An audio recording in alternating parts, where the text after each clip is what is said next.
Hello, welcome to the UnWokable Podcast. I am your host, Mark Owsley, and we have a great show for you today. Dr. Erec Smith is joining us, who is a professor of composition and rhetoric at York College, is going to share with us all of the tactics we need, well, not all, but a broad overview of the tactics we need to help combat the communication manipulation in academia and our institutions today. He is a wealth of knowledge. He is one of the smartest men I know and have met. He is a warrior on the front lines of what we are battling today, which is the cultural Marxist takeover of our country. He is the author of A Criticism of Antiracism and Rhetoric and Composition. You need to buy this book, use it as a tool. And he is one of the co-founders and editors of Free Black Thought, which you absolutely need to subscribe to on Substack. All of the information coming out of there and out of Dr. Smith is invaluable to what we are doing. If you like my content, if you enjoy what I'm putting out, please like and subscribe to the channel so I can continue doing it and bringing it to you. A lot of great conversations coming up, and we need your support to keep them coming. So thank you so much and enjoy this episode of the UnWokable Podcast with Dr. Erec Smith.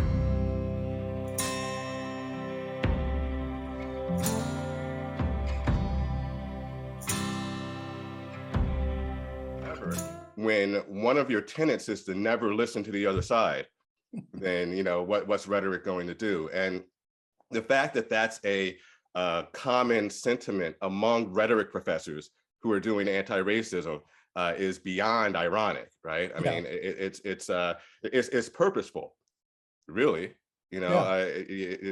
Let's do something that erases the field that we're in.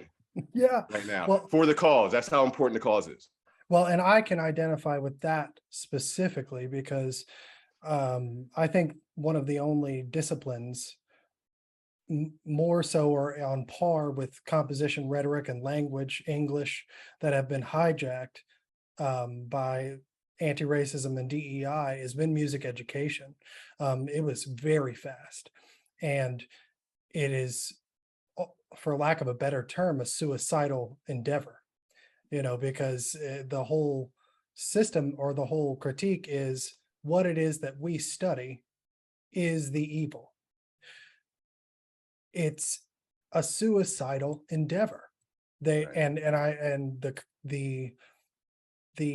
conversations I've tried to have with my elder professors and people on my committee and things like that always devolves into, well, that's not really what this is. That's not really what this is. And as James Lindsay often says sometimes, very smart people are the most easily fooled. I want to dive in because I want to dive in here to your definition of anti-racism, because, well, not the definition or your definition. Kendi seems to define it in terms explicitly in public policy. And I kind of want to get into that in a little bit, but I just want to know your definition of anti-racism and how that intersects with what it is that you're dealing with on a day-to-day basis. Well, my definition of anti-racism, the one that I like and the one that I was raised on and things like that is basically an offshoot of classical liberalism. Everybody, you treat everybody as an equal. You base your treatment of them on their character and things like that, and you don't define people by race or any other kind of group affiliation necessarily, right? That's the civil rights movement mode of anti-racism. Right now, we have anti-racism based in what I like to call, well, what other people like to call as well, but as opposed to CRT, I like to call it CSJ, critical social justice.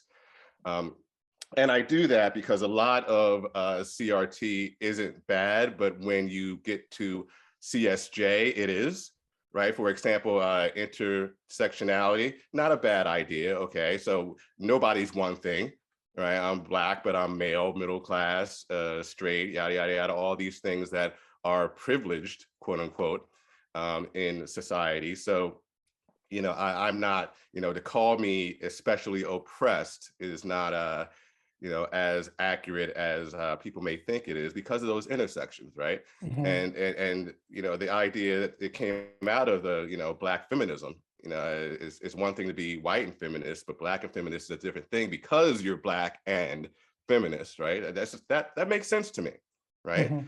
With critical social justice, is spun into a marker of ethos, like who's allowed to talk and who isn't, who Mm-hmm. has the credentials and who doesn't, based on their intersections. That is not what the term was coined for, right? So that's why I like to use critical social justice, because even the good aspects of CRT are turned into something for the express purpose of social justice, which is the acquisition of power. Right. For them. Yeah.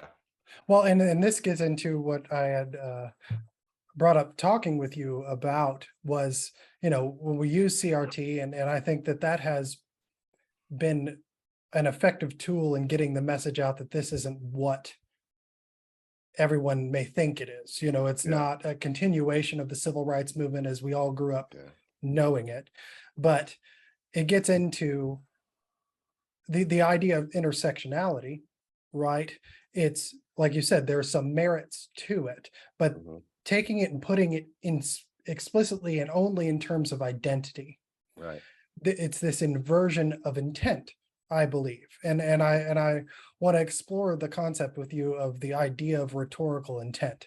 It gets tough. Intention is difficult. They say the road to hell is lined with the best of intentions, right? Well, the road to bad rhetoric or being unconvinced is also lined with the best of intentions.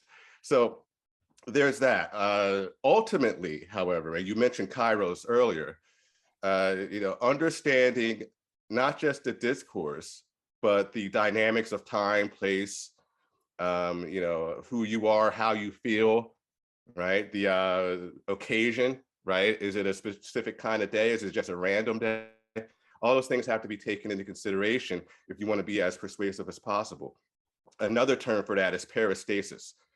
So you're around a moment, around a situation. So you're looking at every aspect of the situation, the time, the place, the room. Some people will go as far as to say that the furniture, the way the furniture is organized in the room, that can have something that, who's there. If somebody who disagrees with you and has similar credentials and may actually speak after you is there, you're going to use different terms, different references that you would otherwise. All these things come into play, all right? Which is why in some of my publications, I say that kairos isn't something we use, kairos is something we are, right? Okay. Because who we are will be influenced by the dynamics of the room, who's in there, what time of day it is, how I'm feeling, all kinds of different things. So when it comes to intent, the best you can do is be as kairotic or peristatic as possible. Okay. In your book, you talk about, I think it was Michael Leff, his definition of kairos in terms of civic humanistic rhetoric. Right. Okay, I want to relate that to history for a second, because as we've seen, there's the whole critical social justice movement has sought to recontextualize history with a certain intent, right? And so I'm getting into this in my work because it's especially true in music. And art in general, whether you're talking about sculpture or statues or anything like that. Is based upon the way you just described kairos, is that in line with the way that Michael Leff describes it, or is there a distinction there? That is atemporal, which means it's out of time really, and you're thinking about certain situations as transcending time, which is the opposite of kairos. Right. And it's one of the complaints I have about contemporary anti-racism in the field of rhetoric. Yeah. Right. Kairos is a dead term to them, and it should be the primary term. I see.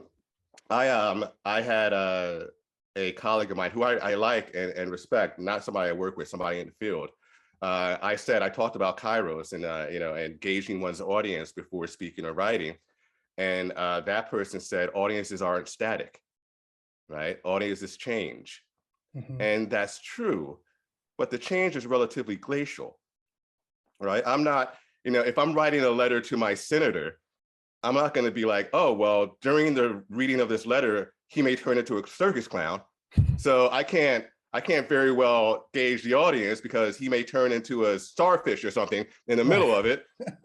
No, it doesn't work that way. You can gauge an audience sufficiently, even though that audience is potentially, mutable, right? Potentially, it can change.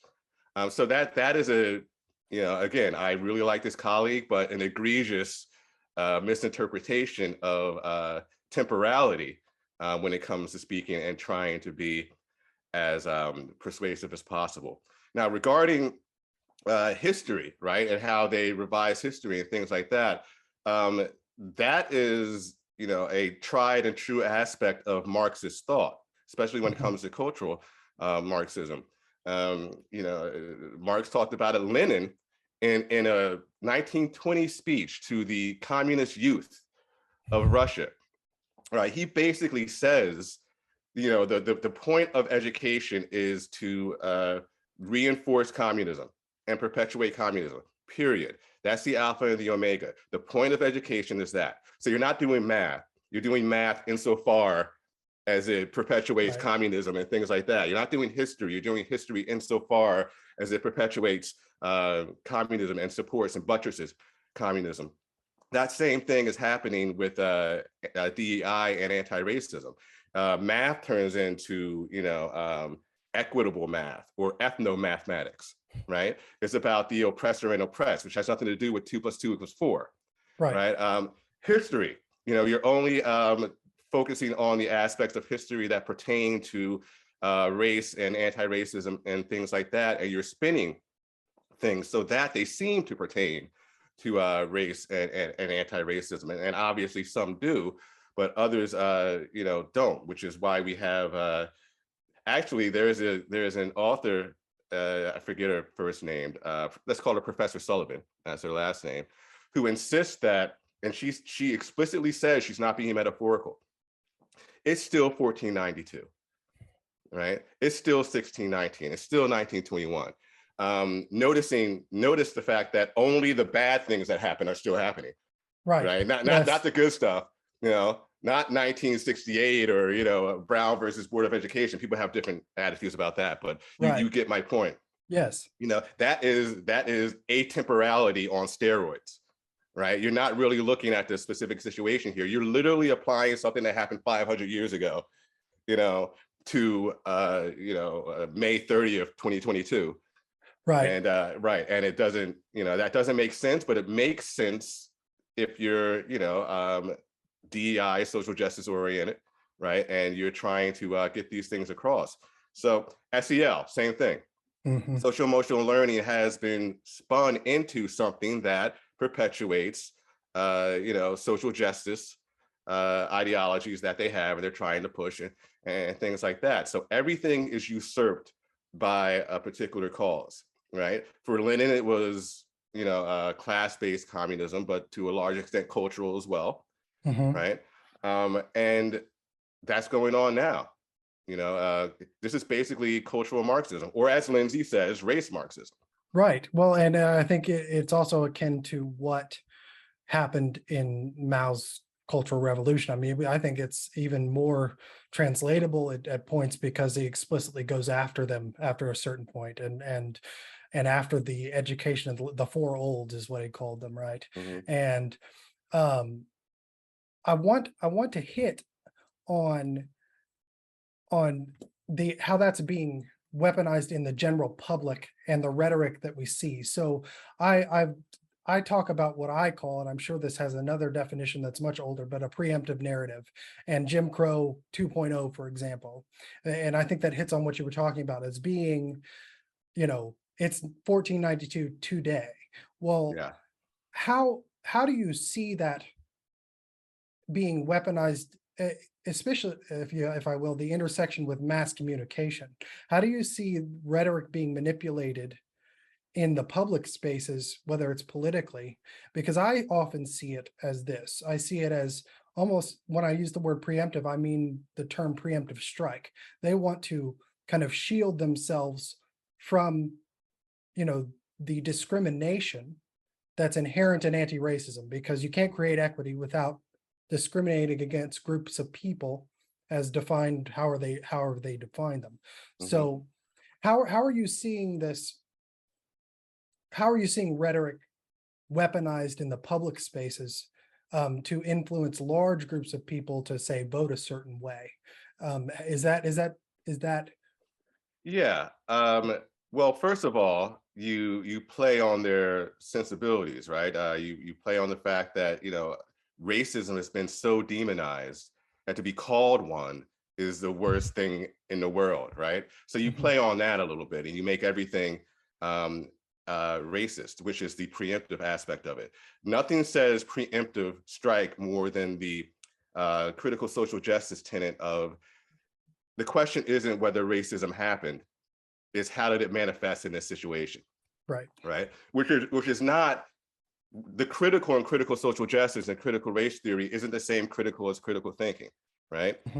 Critical thinking, you're looking around, you're analyzing things, you're trying to figure out what isn't as apparent as other things that may be hidden and stuff like that, and you're looking to see if there's a problem.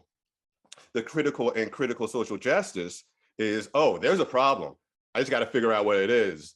And if I can't find it, I got to spin something right into being the problem.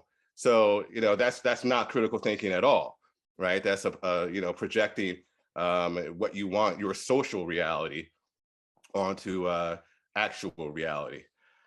So the tenet of, it's not that racism happened or not, it definitely did, we just have to find it. That is that's preemptive strike on steroids. Yeah. Right. And once you can do that and instill that into people, especially institutions, it's going to spill out into society and politics and things like that. So we have to be more energetic than they are, which often seems impossible, but it has to happen.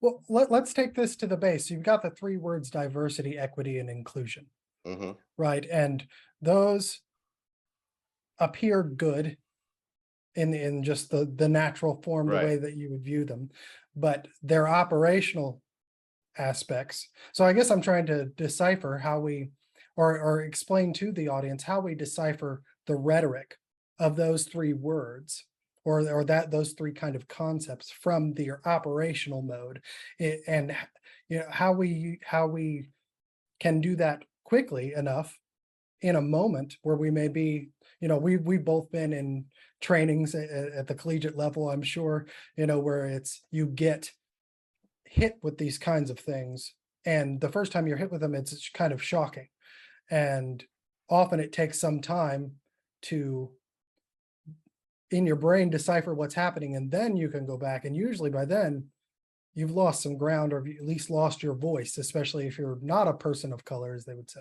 So how can we quickly, or what advice would you give to quickly identify what those words are, and versus how they're perceived to how they operate? I'm going to say something that reiterates, Aristotle, Francis Bacon, John Locke, Kenneth Burke, so many other people. Ask what the definition is. How are they defining these terms? That's the first question you should have. How are they defining these terms? Because they're redefining or resignifying these terms and not telling anybody, because that's another tactic derived from Marxism. I call it dizzying tactics, right? And the efficacy of this was illustrated. Do you ever watch the show Barry on HBO? Oh yes, yeah. So a couple of episodes ago, he was like, I want to just scare her, right? So he wants to scare somebody into doing what he wants her to do. So he says, you do little things like replace your dog with a similar looking dog. Yes. Right. I replace the furniture with slightly bigger furniture so she thinks she's shrinking. right? Yes. Just because the more dizzy she is, the easier she is to knock down, Yeah. right? So the more dizzy society is, the easier they are to topple, and that's the whole point, is to topple the current system of things. So how do you do that? You take a word that is common and everybody knows the definition, change the definition, and you don't tell anybody, right? So that when they abide by the original definition, they're bad people, and you point them out as racist, right? And that's dizzying. That's a dizzying effect. If they didn't want to dizzy you, they'd appreciate and have a healthy respect for the concept of an adjective, right? There's racism. Racism can only come from white people. Okay, so it's hegemonic racism. I don't know. It's mainstream racism. It's or traditional racism. I don't know. Have an adjective there. Yeah. If you don't want to confuse your audience, the fact that you don't and just change the definition, you're trying to confuse the audience. You're trying to dizzy them, because dizzy people are easier to knock down. Right? They do the same thing with diversity, equity, and inclusion, all kinds of different terms. Yes. First of all, I watched that episode of Barry, and when he said that, I was like, oh my goodness, that's what it is. Yeah. Because it is. And I see this in teacher trainings, because I've been going through DEI teacher trainings, even here in Red State, Oklahoma. That's where I'm at, where they obviously do the whole diversity, equity, and inclusion, just like you explained, but they also do it with their visuals. So if you're going through slides, they put up slides that appear to be linear, but they're not, and they're out of order, but they look in order. And I think that weaponizes the empathy of teachers, especially. Yeah. Right. I was getting to that. Yeah. Yes. Well, and because I think that teachers, first of all, they make their living off their mind and what they know and how smart they are. And if they feel like they don't know something, they will kind of cower in and go, well, I'm not going to say anything because I don't want to appear stupid. Have you seen that? Yeah. Yes. Yeah. Yeah. Yes. And it has, in that vein, do you think, I'm going to go back to what you said about adjectives. So anti-racism, if you think of terms of science, antimatter and matter, it's the same thing, just going both ways. So do you think that these words like that are reclaimable rhetorically? Because the way I look at the word anti-racism now is racism not reversed, but just racism going the other direction. And and so diversity, equity, inclusion, they seem to be landmines. And I've seen a subset of the unwoke crowd that I think I worked with FAIR, that I think is a great organization. I've worked with many people that think that we can reclaim those words and terms. Do you think that's viable now rhetorically to do that? Or do we have to kind of move in a different direction and then try to reclaim them later? That's a good question. And if the well has been poisoned, so to speak, already, then maybe we need to get to another well, and use different terms, and let people know, like, I don't know, preface whatever we say with the idea that these terms have been usurped, in the first place, and then move on to other things, like explain yourself, right?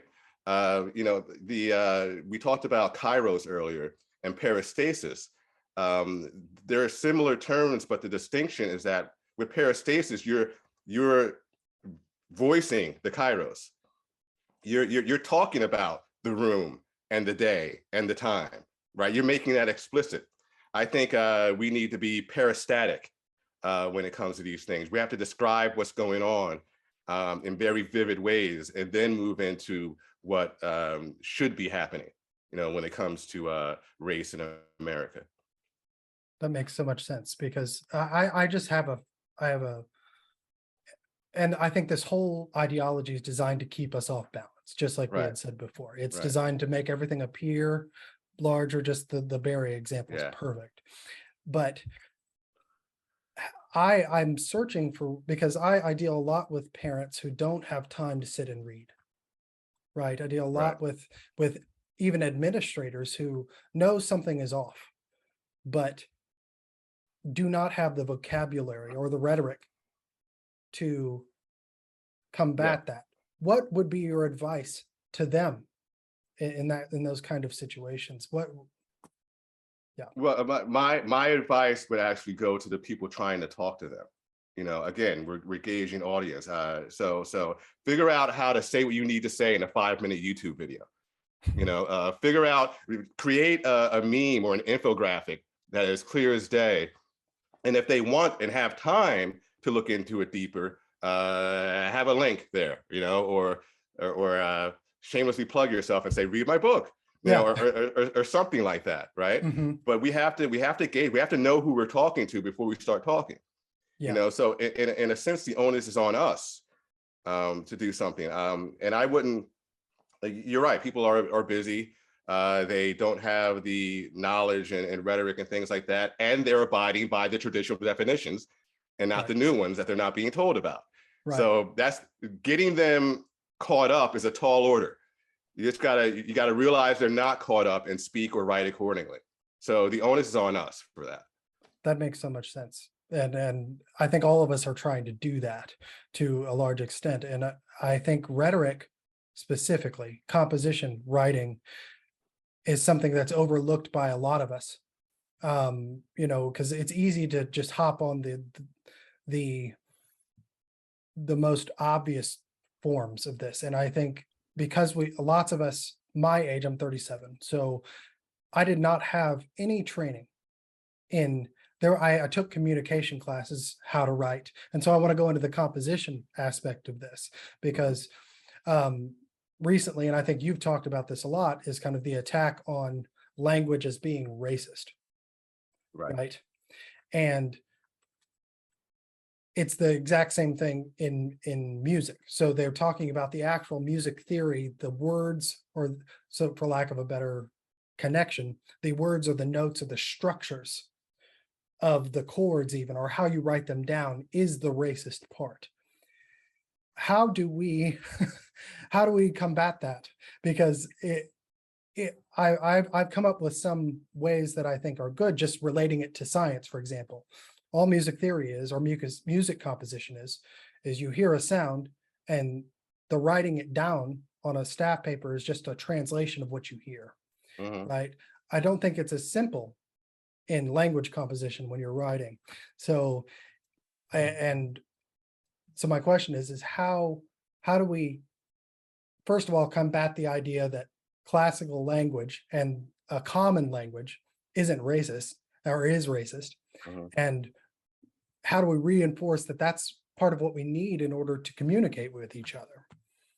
Well, we talk about how language has developed in the first place, and let's talk about why Black English has developed in the first place. Given the circumstances of the slaves back in the day, dealing with not just the Southern aristocracy, quote unquote, but the Scottish and Irish who came over, and they were dealing with as indentured servants as the other poor people in the area. And they have certain aspects that you can hear in Black English, right? You can go to Wales and instead of ask, they say ax. You can go to Wales and get that. Oh, wow, I didn't know. Okay. Yeah, so that's an issue. Just talking about how the language came up in the first place, and it came up pragmatically, right? Which is to say, okay, my purpose here is to make sure this other person knows what I'm trying to say. How do I do that? All right, I speak this way. So it's all pragmatic, right? It's not the anti-racists in my field are trying to sell it as a dignity thing. You have to speak in this standard English for this person to understand you. Have some dignity and speak in the way you want to speak. Well, if you want to be persuasive and you can get your dignity someplace else, then speak the way that your audience is going to identify with the best and understand the best, because the point is to persuade. The point is to share information, right? So there will be a time and place for Black English and a time and place for standard English. And people in my field will say, oh, that time and place means that there's a good place for standard English and a bad place for Black English. And they know they're full of shit. But they also know there are people there who are going to abide by it because of peer pressure or because they're not smart or whatever. Yeah. Right. Well, yeah. Well, it seems to me that the best communicators, I've studied and read so much of Martin Luther King, but in his speeches, I mean, we're talking about a master communicator. Yeah. When you're a preacher, and he would change if he was sitting down on a network television show that he knew was, I guess, for all intents and purposes, primarily white. Yeah. He had the tools more so than say I would, or say John Kennedy would, or to actually reach out to an audience for whom he didn't have the immutable qualities of, because he studied, he grew up in a dialect or in a way of speaking, in a way of communicating, and then studied a different one. Do you think that it's necessary for us? And I find this going back to my field, which is music theory, music education, classical music. The argument is made, well, the reason why there aren't more people of color in classical music is because it's racist. Could it be also that it's because they weren't exposed to it over the course of their lives during the young ages, or when they got older, or in their education? Yeah, perhaps. I mean, yeah. But they seem to avoid that at all cost. Any that is racist to say that, because then you're implying, I guess, that people of color aren't smart enough. That's a difficult thing to navigate, especially if you're being smacked with it, Well, I'm glad you said smacked with it, because that's the point. Again, dizzying, the barrier effect, they know they're not making any sense. They know, they're putting it out here anyway, because they have to demonize everything considered mainstream in society. They have to demonize everything. Education has to be about, race, or other, marginalized groups, but ultimately race right now, and gender and trans, as we're seeing.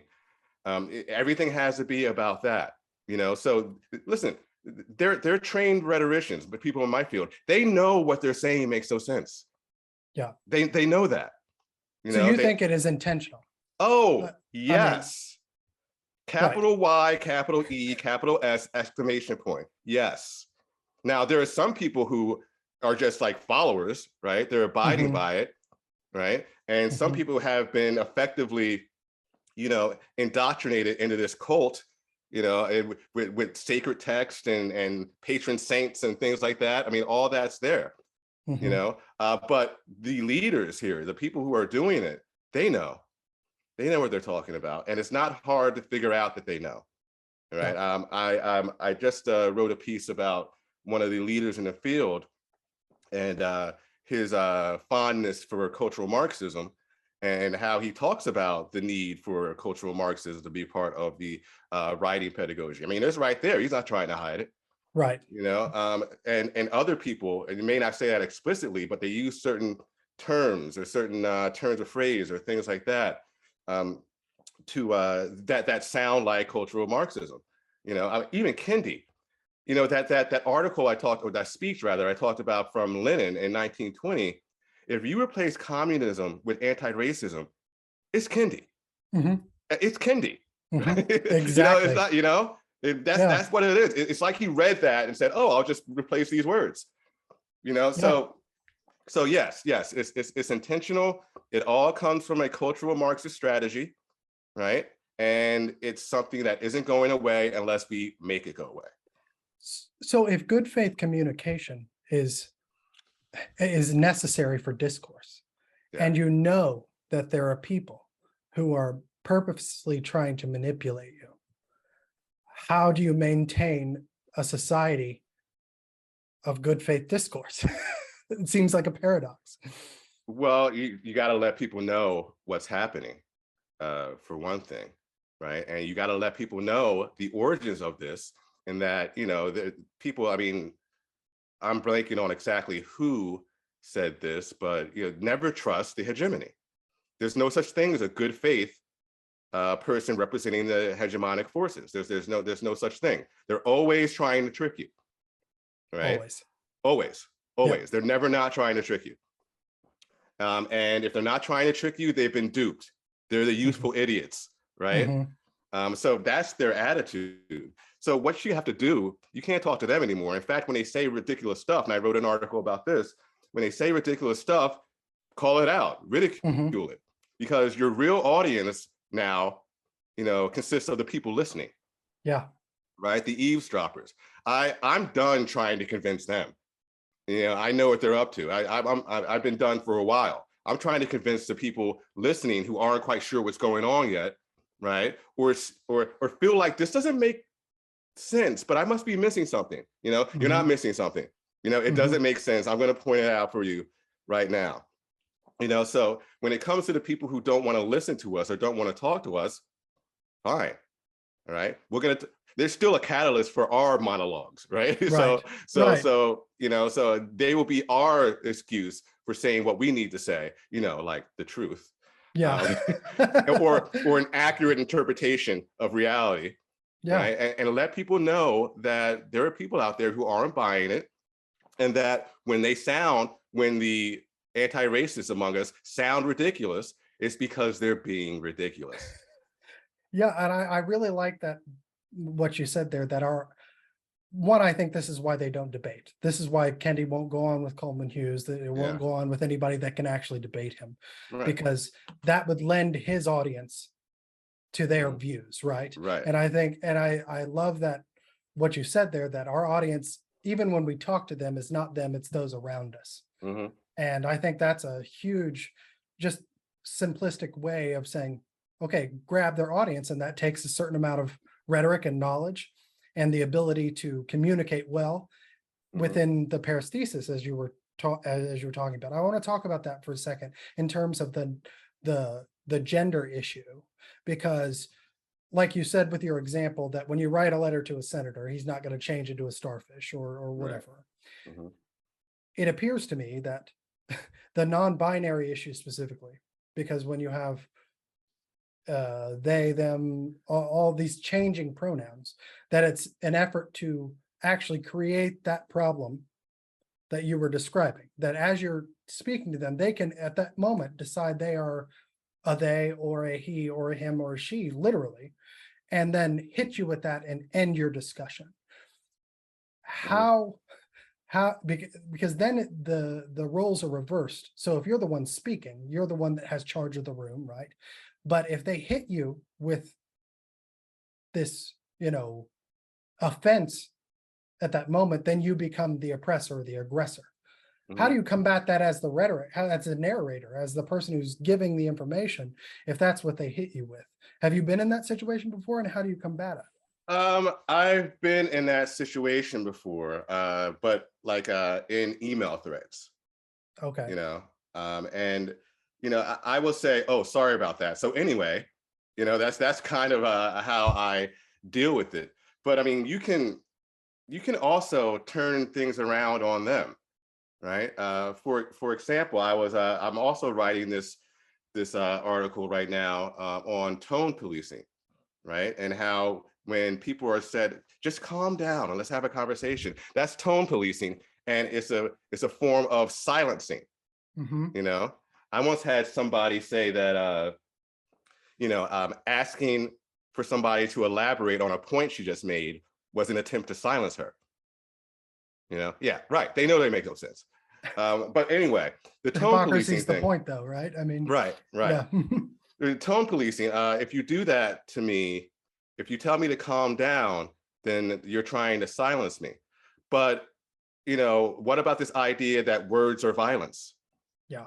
That they embrace. If that's true, and somebody's saying your words are violent to me, and you accuse them of being oppressive, then you're contradicting yourself, right? So you can point those things out as well and say, oh, I did that to you. Well, I can say you're doing that to me. Two people can play this game. So that's one of the things. Well, that's what I'm doing in this article anyway.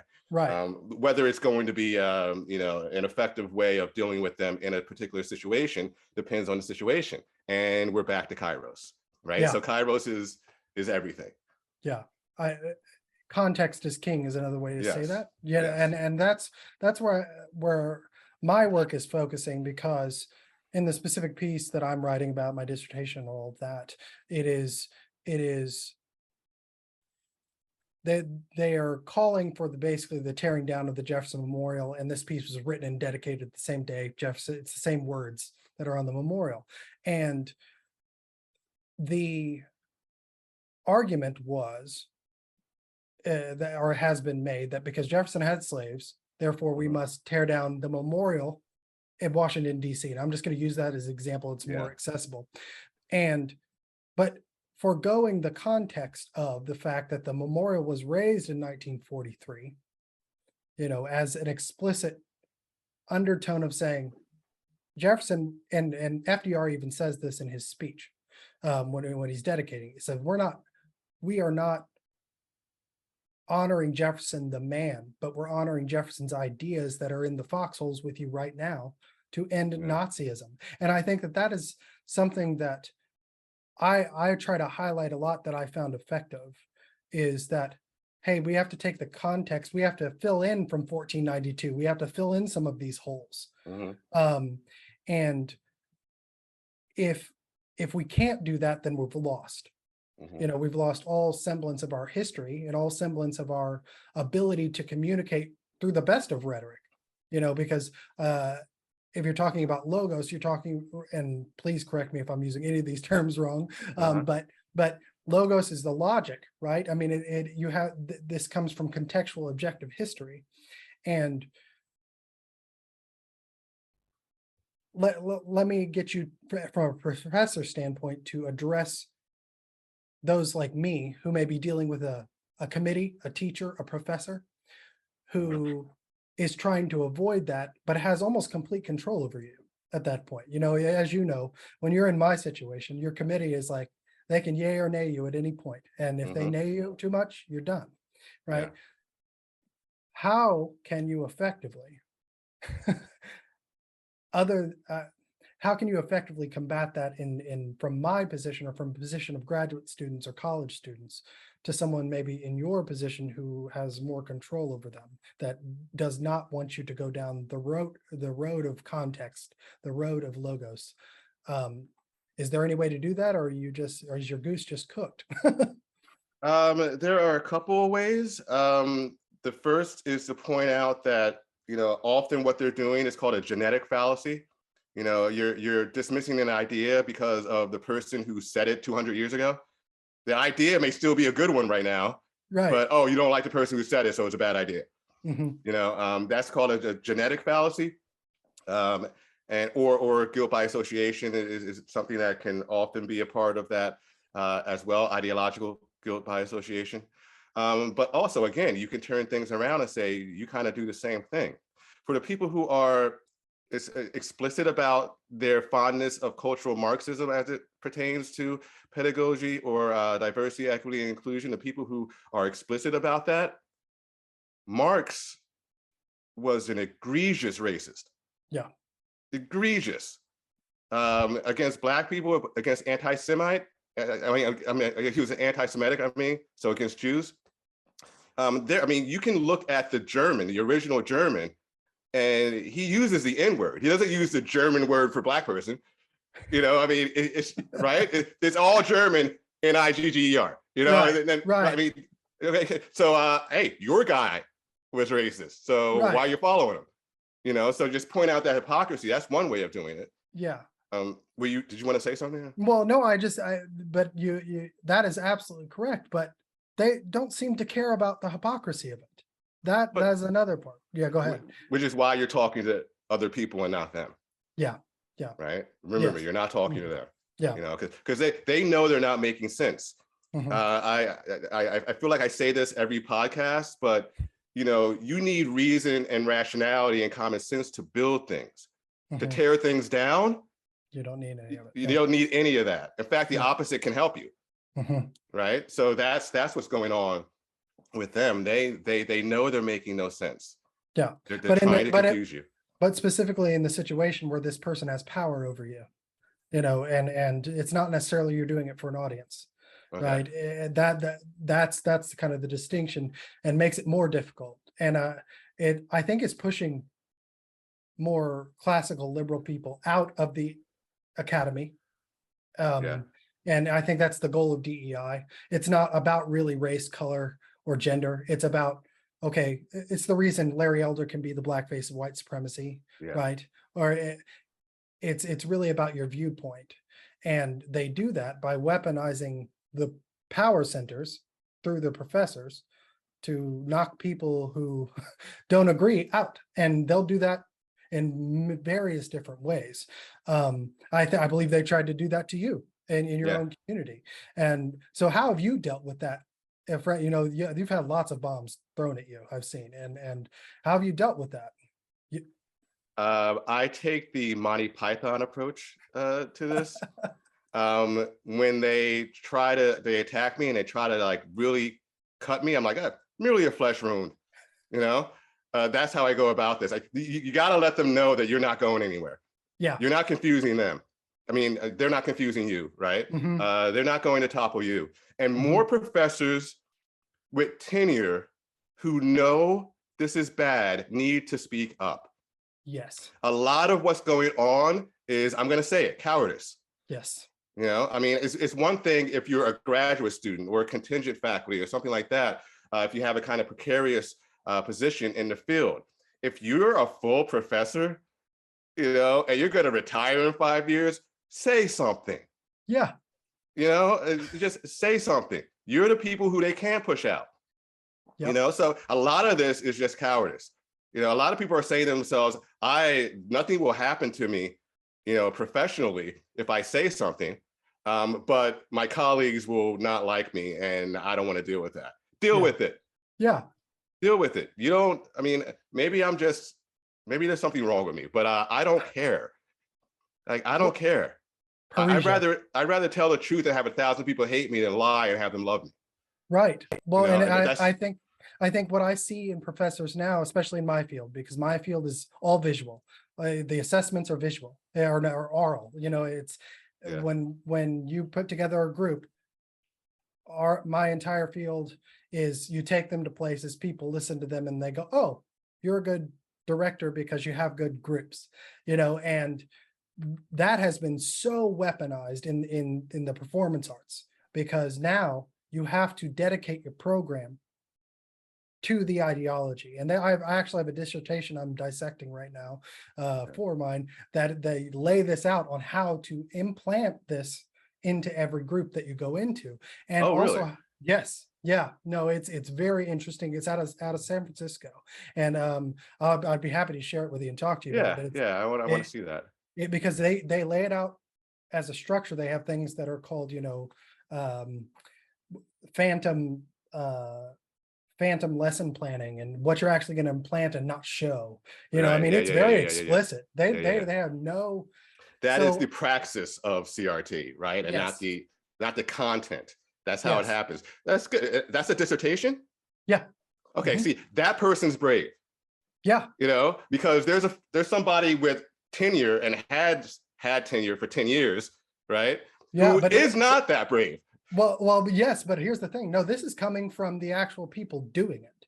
This is my dissertation is going to trying to lay out some of these things. No, this is coming from the pro CSJ movement, saying this is how we're doing it. This is how. Okay, this is a how-to. Yes. Yeah, and so that I'm dissecting it now for my dissertation to say, hey, here's where we're at. And if we don't, it will kill our industry. It will kill our subject. It will kill our academic pursuit that has been going since literally the dawn of the human voice in many ways. I mean, because I'm a choir director, and so choir music has this rare component of you get the actual rhetoric or the actual text, and then you get the pathos of the music itself, right? And the feelings behind it, and the logos of the structure, and all of that's combined and it's thrown. And so I believe that social justice has really gone after choral music specifically because it's cheap in schools, it's in all of them, and try to say the ABCs without singing them. Yes, And so I think that's why I'm very much interested in the rhetoric aspect, because I think it's this amalgamation of what you study in a way that is almost unmatched in terms of gathering an audience and conveying a message. Right. And so I really it's difficult to put down into just a few words. And I think that your advice on telling us that, hey, keep it simple, pique people's interest and point them in the right direction, and then is such valuable advice. I want you to talk for a minute, now that we're getting close to the end of our time, about free Black thought, because that, first of all, I've been a fan of it since the very beginning. I read everything you guys do, everything you put out, and I think every time I read it, it hits me, because first of all, you don't see a lot of people of color, African Americans, Black people, or any of that willing to, I think, come out of the box, because you all seem to be the most attacked when it happens. And so I wanted you to talk a minute about your goals there, what some things you might have in the future, and what you're doing with Free Black Thought. Well, Free Black Thought is about, showcasing, right, the viewpoint diversity within, the Black community. I hate saying Black community, say it all the time, because again, I'm dealing with my audience. I know my audience is familiar with that term, so I use it. But I don't really like it because it implies a level of essentialism that I think is part of the problem. But that's a different conversation for a different time.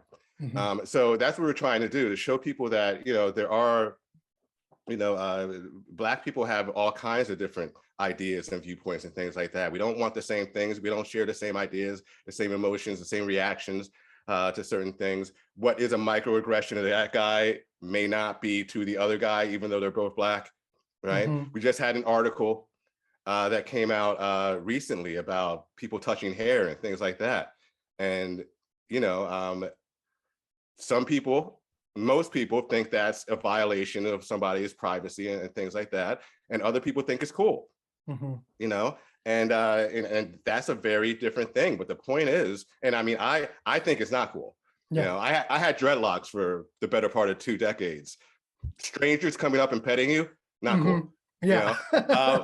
But anyway, but even there, there's viewpoint diversity among the editors of Free Black Thought, so we put that out there, and that's that. But that's really the main point of it. One of the a sub point, I guess, is that we're trying to fight this idea that all Black people are pitiable, that we're these downtrodden victims, right? That need your help or need things to change egregiously. You need to turn math into a cultural studies course for the Black people, right? We're trying to fight that. Yeah, right. We're trying to fight that too, right? Saying that no, I'm good. You don't have to do that for me. Well, and you don't need a savior of any color, right? And again, I read everything that you guys put out because it's diverse, because you don't have one. That's what struck me most about it, and what I appreciate about it as not a person of the Black community is to use the term, is I see there is that diversity of thought, and that's what is the important part, and that it has educated me about just that simple fact on a numerous amount of levels. And I think just everything that comes out of Free Black Thought, everyone should read. I really do. I really do think that. So, all right. Well, thank you so much, Dr. Smith. I just want to say this to everybody: read everything Dr. Smith writes. Pick up his book. It's a critique of anti-racism, rhetoric, and composition. It's worth every penny, and opens up your eyes to so many different ways of communicating and how to decipher a lot of what's happening right now. And it can get heady, but it's worth every page. And so thank you. May I say something? Yes, please. Shameless plug, but still relevant. Yes. I have a second book out that basically expands on chapter 2 of that book. Okay. The one that talks about rhetoric and empowerment and things like that. So I expand that into its own full book, talking about interpersonal empowerment, interactional and behavioral empowerment, and how that not only empowers people in good ways, but can be a nice replacement for the DEI stuff going on right now, the trainings, the pedagogy, things like that. So what's the name of the book? The Lure of Disempowerment: Reclaiming Agency in the Age of CRT. Awesome. Yeah. Well, I'm going to be going to buy that, and everyone else should too. Dr. Smith, thank you so much. I really appreciate your time, and everybody follow Dr. Smith. I just want to plug your Twitter handle, because that's where we met. It's at Redders. What is it? I can't think of it. At Redders of York. So Redders _of _York. Yeah. That's me. He's not a big tweeter all the time, but when you do, boy, you lay it down, and I really appreciate it. So, all right. Thanks, Dr. Smith. Appreciate it. All right. Thank you.